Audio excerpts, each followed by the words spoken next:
Crkva u Mladenovcu, posvećena Uspeniju Presvete Bogorodice, izgrađena je 1910. godine u vizantijskom stilu po projektu Grgora Milovanovića. Ovaj pravoslavni hram ima jedinstven ikonostas od belog mermera, koji je uradio Mihajlo Milovanović, inače autor i spomenika palim Mladenovčanima u oslobodilačkim ratovima od 912. do 918. godine, podignut 1926. u centru grada. Na vrhu Varovnica, 10 km od grada, pored puta za selo Šepšin, na prostoru gde je od 4. do 9. decembra 1914. godine vođen boj u okviru čuvene Kolubarske bitke u Prvom svetskom ratu, podignut je 1984. godine spomenik, a po obroncima urađen spomen kompleks sa kamenim obeliscima.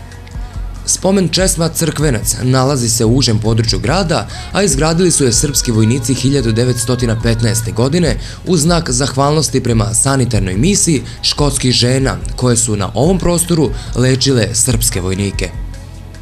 U Crkvinama, zaseoku sela Markovac, 8,5 km od Mladenovca, na mestu gde je despot Stefan Lazarević istaknuo, podignut je kameni obelisk koji je sačuvan do današnjih dana i na njemu je čitljiv tekst uklesan 1427. godine.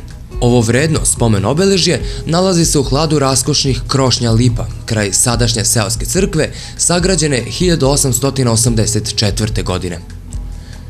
U većini mladenovačkih sela postoje spomen česme i druga obeležja, koja su posvećena borcima i borbama u proteklim ratovima i predstavljaju posebne kulturno-istorijske vrednosti ovog područja.